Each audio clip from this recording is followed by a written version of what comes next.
Hey everyone, it's Ari Honeyford with the Awkwardly Zen podcast, and I am so excited to have my very dear, I'm even going to go so far as to say my best friend, Valorie here today. Valorie, welcome to the Awkwardly Zen podcast. Thank you. Glad to be here. Now, Valorie has a lot of ties in to Awkwardly Zen. So, a lot of you from the community know her well. She attends way more events than I think anyone. Jacqueline might be beating you now. Yep. Um, but she certainly attends more than I do. Valorie, can you just give us kind of a quick rundown of how you found Awkwardly Zen, and then we'll go into your personal story? A friend told me about Awkwardly Zen, um, introduced me to Awkwardly Zen. So there's this new thing starting. It's a spiritual group. And I was well along my spiritual path, but I was isolated. So I had been doing a lot of it alone. And so when this came along, I was like, there's other people. There's other weirdos like me that talk about the same things that I'm interested in. Hell yeah. So I started going and it was amazing. And the one thing that I really, really, really love that honestly I haven't felt found in other groups, not as full, is the ability to step into a conversation and to not feel like I am, to not feel anything, to feel light, to feel like I can express and I can listen to other people express, and everyone is just sharing and coming together. I love Awkwardly Zen for that. So Oh, much of my path is attributed to Awkwardly Zen for sure. Oh, well, that is super sweet. I think Awkwardly Zen could say the same about attributing it to you and your helpfulness because, y'all, Valorie not only is a member and a partner with Awkwardly Zen, but she is also a part of the lead team for Awkwardly Zen. There are so many volunteers behind the scenes that make it work. And I would say Valorie is pretty high up on that list. Valorie spends a lot, a lot of time um behind the scenes, especially with the website and with all the technical stuff, and also our partners, making sure everybody has the information they need, keeping me sane. So I just want to say thank you so much, Valerie, for your work that you put in behind the scenes as a volunteer for Awkwardly Zen. Absolutely. All right. Well, tell us a little bit. You said you were well on your spiritual path before our mutual friend brought us together, which I'm so grateful for her. She's no longer somebody who we interact with, which I think is such a fascinating thing. And let's go into that here in a minute. But you were already on your path. So, what was it that kind of sparked you to engage in spirituality? I was on my path and I was on the struggle bus at that time. So, what caused me to engage in spirituality was the paradigms that I was born into, raised with, just were not a fit to what I was experiencing in my life. And there were so many questions. And as I looked to the establishments, one of them being religion, the other one being family, that had molded me so far and asked these big questions, no answers. No answers, or answers that felt completely false to me. And so that started me looking to other ways. And there was big circumstances in my life. There were deaths of family members that really, when those big things happen and you look to your religion or you look to your family for how do I get through this? And they're like, fuck if I know. I gotta find something or I'm gonna lose my sanity. I'm gonna lose my grip on reality, my life. So I started looking, and that's what started my spiritual path. I was really just looking for answers to explain life, to explain why I was going through these patterns and why these things kept coming up for me. When you were first starting, what were the landmarks for you? Like what helped you along your path when you first got going? Ooh, so many. What was the big one. Okay, so where I was in my life, I mentioned the struggle bus, and I was dealing very much with depression, massive depression, major depression. So much so that I spent time in mental facilities with the depression. So it was pretty extreme. It was definitely impacting my life. It wasn't something that I could ignore anymore. And the questions that kept coming up to me was, if this is my life, because I had lived it for so long, if this is what my life is supposed to be about, then there's got to be a reason. Mm, Like that's my mind is always saying there's got to be a reason. So if I'm supposed to be depressed, okay, cool, cool. But what's the reason? Just give me right. a reason. And so I started looking into the emotions, and that's what really a big shift for me was Abraham Hicks and the emotional guidance system, that teaching, and understanding the different emotions and how I can move and shift through those emotions was huge for me as I started on that path. Yeah, Abraham Hicks was such a big part of the beginning of my path as well. I still enjoy a good Abraham Hicks kick in the rear end. However, things have shifted a little bit for me, but I think it is such a great place, especially for those starting to really kind of get into that flow and understand some of the terms. So one of the things that you talked about was the big things, right? The big things that happen, deaths in family. I was hinting at the fact that we've lost friends over the course of our spiritual paths, and those big things, those heavy, those dark, those sad things even. I know both of us have experienced those as such a tragedy and also such a blessing, because Yes. like I know we both have that idea of finding that gratitude as soon as we can, not in the moment, right? So you've gone through like a roller coaster with some of these things. How do you how do you cope in those moments? How do you, when the things get dark and the things get tough, how do you, or how do you not cope in those moments? Yeah, I I laughed because I was like, I don't know if I do cope. Not in the moment. You I do, you find do. something. um, it really, it depends on the situation. I have to remind myself. The biggest thing is I remind myself of the bigger picture, Mhm. whatever they might be in the moment, and whatever tools I have available to help me remind myself of the bigger picture. So with the things with the friends dropping away and things like that, if I focus on that friendship ending, or if I focus on that loved one being deceased now, or if I focus on the thing, I'm losing track of the big picture. And I can step back and be like, oh, well, this is part of the cycle of life. Of course, they had to pass away at some point. It was unexpected, but of Right. course, I step back into well, that's their path. They're not, mm, I was going to say they're not purposely trying to hurt me, but some of them people do be trying to hurt. But I have to realize still, that's their path. That's their path. Totally. This is my path. And so that has helped me move through some of the bigger things. There's just little things I say to myself, and they shift and they change. Yeah, and I also think, one of my favorite things about our friendship is that we both allow the other person to not be constantly cheery, right? So it is nice to have that friend where you can go, I am feeling like shit today, and instead of you being like, suck it up, buttercup, let's go, woo woo woo, you're like, all right, what can I do? How can I hold space for you? And I just really appreciate that about you. I appreciate that about you too. And I just want to say, not everybody has that. I know not everybody has that because I didn't have that for a long time. And sometimes you have to give yourself that permission.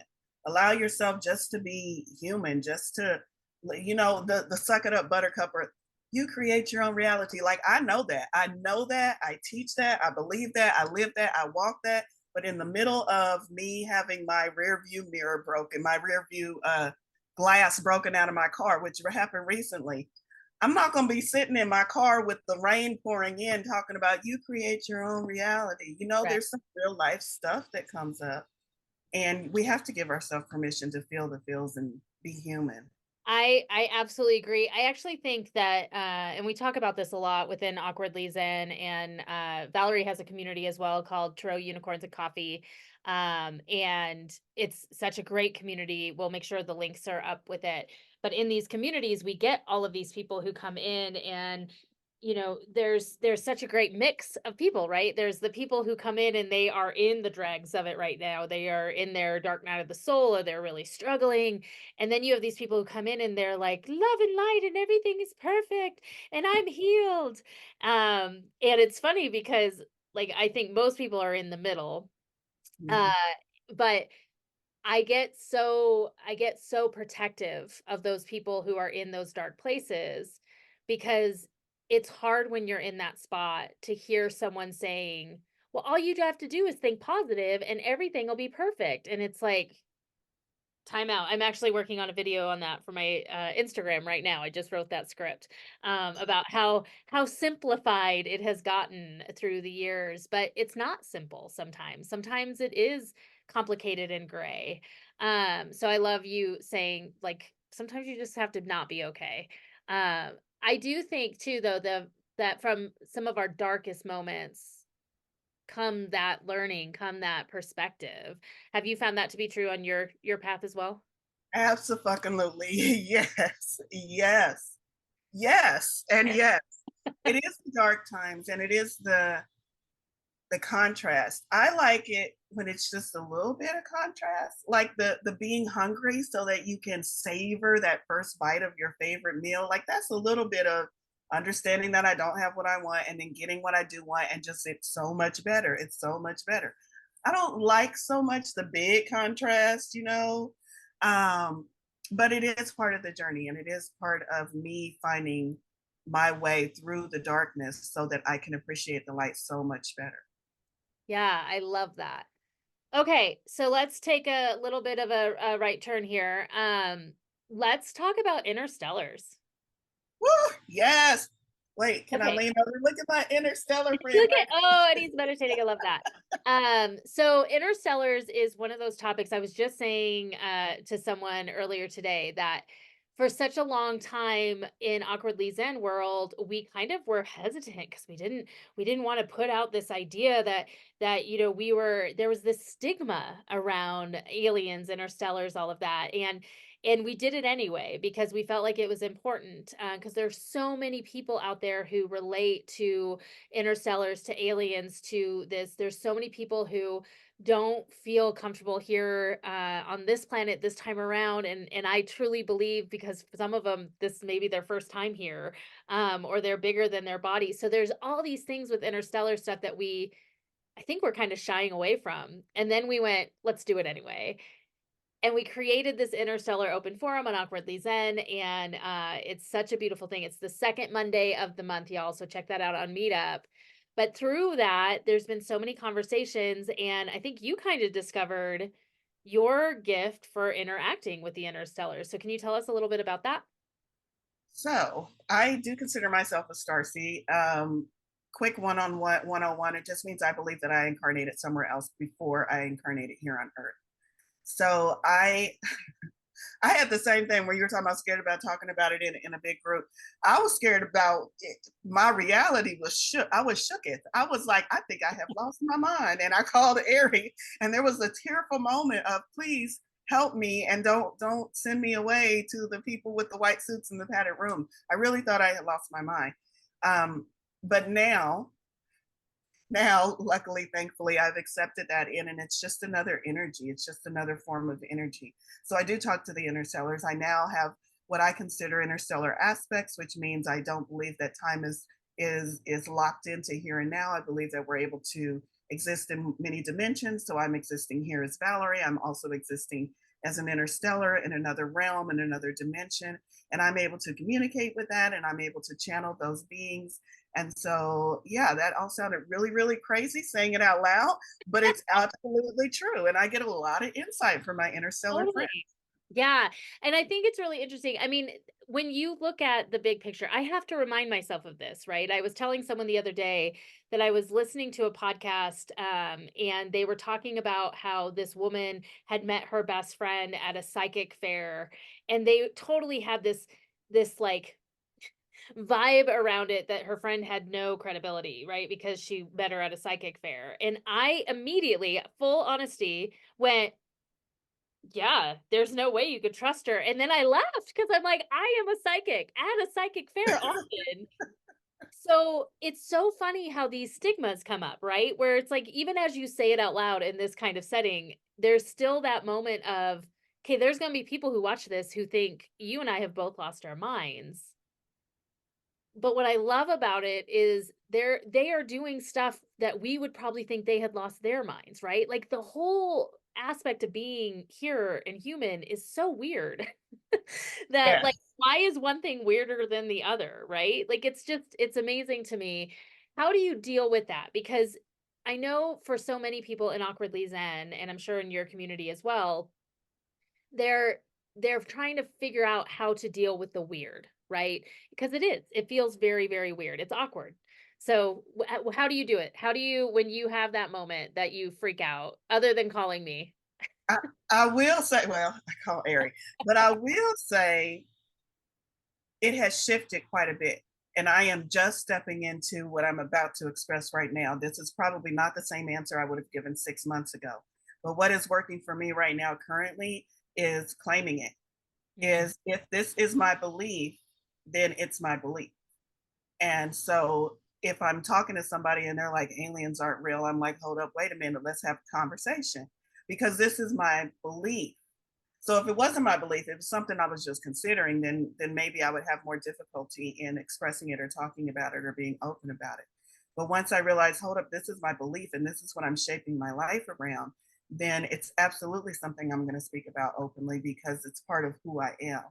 yeah. And I am at a place again, not 6 months ago, but right now I'm at a place in my life where who I am is who I am, and I'm no longer afraid or ashamed of that. And so I'm stepping more into that, which means if I believe in aliens, if I talk to ghosts, if I like unicorns flying past my window, whatever I believe, I have to be open enough to express that because it's who I am now. Yeah, and I love that because I feel like there's so many things when you look at organized religions and you look at some of the beliefs that they have about their religion, they are just as weird as aliens and unicorns and that kind of thing, right? Like, I always laugh when that comment comes back of like, "That's all weird," and I'm like, "I'm sorry." Have you looked at the book that you're talking about? Because it is weird, and I wanna honor those religions because I do believe they have the right to have those belief systems. They're different than mine, but I do love that idea of the I get to believe whatever I wanna believe, and on that, I also am very adamant about I get to change my beliefs. I get to adapt, and I think that that's part of being open-minded. And I love that within our communities that we are constantly shifting. Even you saying you wouldn't have said that 6 months ago, right? I mean, think about when we first met and some of the conversations we had. Now we'd laugh at those because we have realized that there aren't a bunch of people out there who are going to attack us. There's people who don't like us, right? They don't like our beliefs. They don't like things that we believe, and that's okay. They don't have to. But this idea and this adaptation of our world into a little bit more open-minded has been pretty freeing for me. How do you feel about that? Yeah, absolutely, absolutely. And I'm thinking about how the conversations I have with clients or even in groups has evolved for me. And I know there was a time when I would hesitate to say where the message was coming from. There was a time when I would even call myself psychic. I was Right. just intuitive. I remember that time. Yeah, I was intuitive. I'm not going to tell you how I know what I know. I'm just intuitive. But now I'm a psychic. Now I'm a Yeah. psychic medium. But there were I remember conversations where I would hesitate to say I was getting the message from an interstellar, or I would kind of beat around the bush. But what I am learning, which is making this easier for me, is when I just deliver the message, like, yeah, I can say where it's coming from, but when I deliver the message, it's the message that holds all of the value, holds all of the power. Because if I say an interstellar who's sitting right across from me with antennas and big googly eyes is telling me that when you put something out into the universe, then it's your job to sit back and receive it. And I'm sitting across from somebody and they're like, oh, you mean like what the Bible says, ask and receive? Like it's the same Sure. message. So Yeah. to me, getting to the message and not focusing so much on how I get the message, but getting to the actual message, that's what it's all about because it's the message. Yeah. Well, and I also think I love the idea of getting to the message, but I also think that crossover that you're talking about is so important, right? Because there are so many things that are similar within so many different belief systems. One of my favorite things most recently was the attention brought to the angels and interstellars working together. And I very much resonate with the angelic realm. That's something that I connect with. That's something that I really love, probably more than the interstellars. But we got pulled together into some conversations because the interstellars and the angel angelic realm are working together. And that boggled my brain because I was like, okay, wait, like how does that work? But then I think it was Travis, our friend Travis Holt, who's an amazing medium, was talking about the biblical viewpoint of angels, right? With all the eyes and the wings and all the crazy stuff. And there is theories out there that that is an interstellar concept, right? And so when you start like putting these things together and it's like, wait a minute, it's so much fun to me. It's like a big puzzle. Yes. My favorite is Jesus is an interstellar. Jesus is a star seed. Doesn't that explain a lot? Oh, that's how he was able to do miracles. Oh, um, it's a concept, it's a theory. Right? But what I am finding on my path, maybe I'm delusional. Maybe I'm making it all up. Maybe there are no interstellars, but for me, those Mm. interstellars are delivering me the messages that I need. So in my version of reality, if interstellars exist for me, that's fine because I'm still getting to the same conclusion as somebody who's reading a Bible, understanding those big universal truths, whatever path you need to get to those big universal truths. Well, and I'm finding that when I have those doubts that come in, that's when I ask for the synchronicities, right? Because when I have a belief system or I think something and then I hear it in all these different places that have no tie into me, there's no way that we're hearing it from the same source because it's me channeling and it's them channeling somewhere else. That's when it becomes like how can I hide from this, right? If I keep getting the same message, like when I first started down my path, the message kept from multiple different psychics, multiple different readings was you're supposed to do something big, you're supposed to lead this community, you're supposed to do all of that. And I was like, I don't how? I'm so new at all this. Like I'm not a guru, I'm not like some big spiritual leader.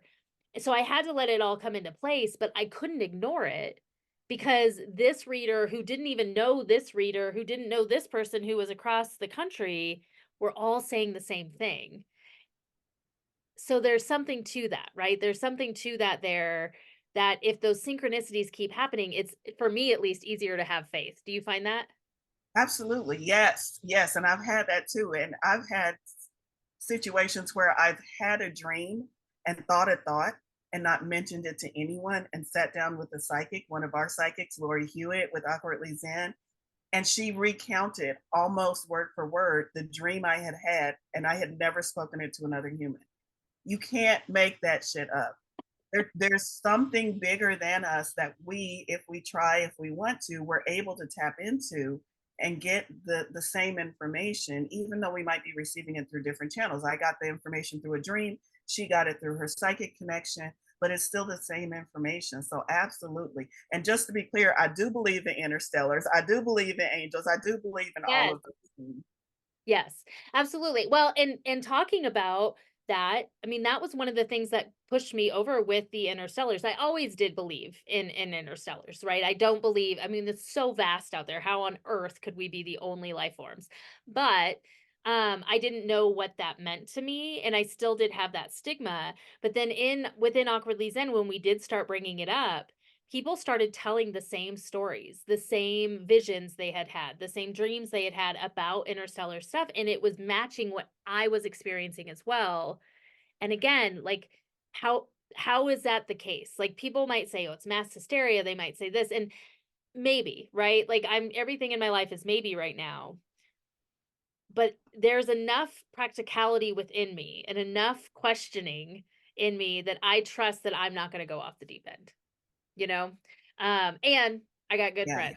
I got good friends who I can go, "Hey, what's going on here?" And also, y'all, I'm a big believer in therapy. I've got 2 therapists myself. So, like, if you feel like you're going over the edge, find a therapist that understands metaphysical. I think that's important, but it can be very, very helpful. For sure.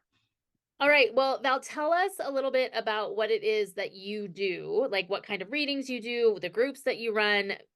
This will be a long list, y'all. So get ready. So, as a practitioner, I am now calling myself a psychic medium. But within my readings, I started in tarot. So I have tarot oracle cards. I am a psychic, of course. I do channeling. We've already talked about interstellars. I do talk to those on the other side. or in a different energetic dimension, those who have crossed over, kind of everything. I will say I feel like the what differentiates me, what makes my reading, is that I like to tell it like it is. I like to use sarcasm. I like to use humor. Um, I like to swear a lot. She gonna Um, swear. She gonna swear. but I try to tell it like it is. And then I try not only to, once the message is received, help that person learn how to apply that message in their life.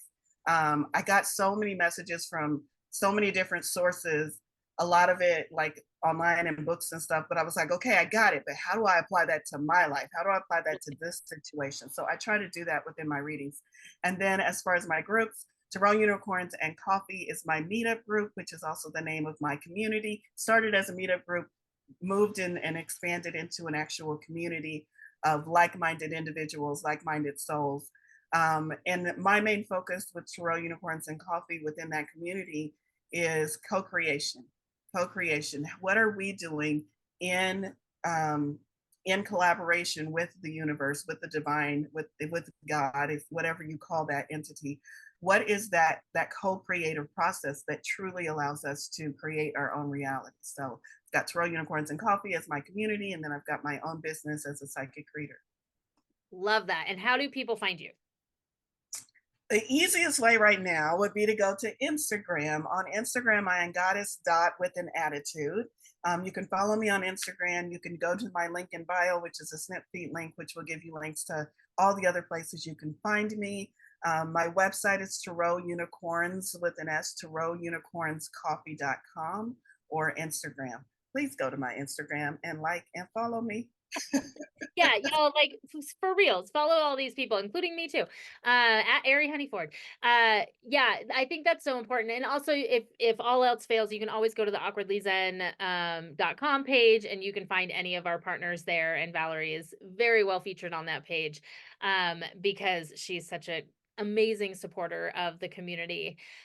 Val, just to kind of wrap things up, if you were going to tell a newbie on their path or someone who's feeling like they've maybe hit a plateau, if you were going to give them one piece of advice, remember when I said I wasn't going to ask you any hard questions? Mm-hmm.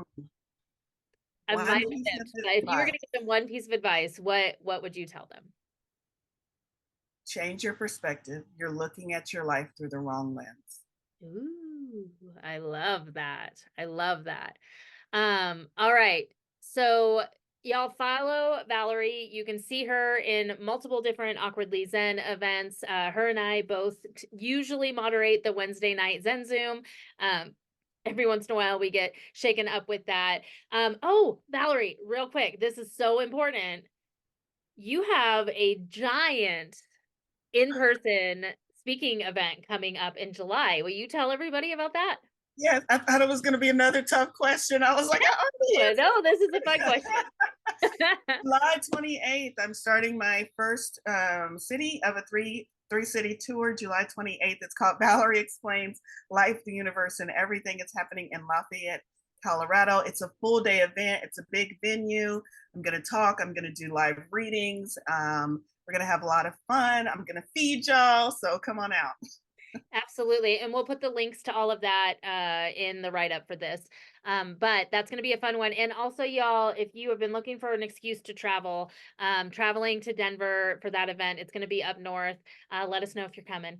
And so excited to celebrate you on that event. And it's going to be amazing. Y'all, I learn so much from Valorie on a daily basis. And I just love that she is so willing to share with everybody. So Valorie, thank you for everything you do for Awkwardly Zen, and thank you for being on the podcast today. Absolutely. And thank you.